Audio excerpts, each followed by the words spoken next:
ఓ super. అక్కడ red చాలా attractive గా కనిపిస్తుందండి, ఒక్కసారి తీయండి.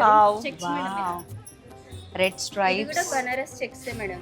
ఇది కూడా చాలా లైట్ వెయిట్ ఉంటుంది. మనకు కంచి బార్డర్ వచ్చింది కదా, Okay. పార్టీ వేర్ అలా సింగిల్ ఏరియా వేసుకోవచ్చు, ఫ్రిల్స్ అయినా పెట్టుకోవచ్చు. చాలా లైట్. సో మనకి ఇది ఆల్ ఓవర్ లైన్స్ వచ్చింది కాబట్టి బ్లౌజ్ ఎలా వచ్చి ఉంటుంది? బ్లౌజ్ సెల్ఫ్ వస్తుంది, బూటీ స్టైల్లో వస్తుంది అనమాట. ఓ బ్లౌజ్ ప్లెయిన్ రాకుండా ఇలా బూటీస్ కూడా వచ్చింది ఇంకా మంచిగా. బూటీ స్టైల్లో వస్తుంది ఇలా.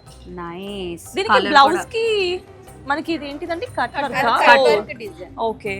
అంటే ఇప్పుడు ట్రెండింగ్ ఉంది కదా. అవునవునవును సూపర్. ఇది కూడా బాగుంది కదా. దీని మీద స్లీవ్లెస్ కుట్టించుకున్నా బాగుంటది, మంచి ఎల్బో లెంత్ కుట్టించు చాలా బాగుందండి. అండ్ నీకు రెడ్ కలర్ కూడా బాగా సెట్ అవుతుందేమో అనిపిస్తుంది నాకు. నాకు యాక్చువల్ గా రెడ్ కలర్ శారీ లేదు నీకు. అయితే నువ్వు ఖచ్చితంగా ఇది తీసుకో, బాగుంటుంది. ఎలా ఉంది? చాలా బాగుంది మంచిగా. ఈ బ్లౌజ్ కూడా నీకు కట్ వర్క్ వచ్చింది అండ్ బుటీస్ కూడా వచ్చింది కాబట్టి అదిరిపోతుంది. స్లీవ్లెస్ వేసిన ఎల్బో వేసిన ఇది ఇమీడియట్ గా పక్కకు తీసి పెట్టేసాయండి చెప్తా. అండ్ ఆ వైట్ వైట్ చూడు. ఓ ఇది కూడా అందులోనే కానీ కొంచెం డిజైన్ వేరే వస్తుంది మేడం. ఫ్లోరల్ ఏదో వచ్చినట్లుంది మన. ఓ జనరల్ గా మనకి ఇలా బార్డర్స్ లో వస్తుంది, ఇది లైక్ మిడిల్ లో వచ్చింది. ఇది ఎలా ఉందంటే ఫ్యూజన్ శారీస్ లాగా ఉంది. మనకు ఒక పక్క ఫుల్లీ ట్రెడిషనల్ అండ్ అలానే కొంచెం లేటెస్ట్ ఫ్లోరల్ డిజైన్స్ లో. బికాస్ బార్డర్ మనకి కంచి బార్డర్ వచ్చింది కాబట్టి.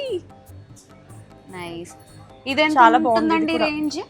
1900 మేడం. వావ్ 1900 లో చాలా. ఈ రేంజ్ లో తీసేద్దాం ఉన్నాయంటే ఒక రెండు అన్ని మూడు. తీసేసుకుంటాం. మీకైతే చాలా బాగుంటుంది మేడం. మాకు అందులో ఈ మెటీరియల్ చాలా నచ్చుతుంది బికాస్ స్లిమ్ గా కనిపిస్తాం కాబట్టి. అవును.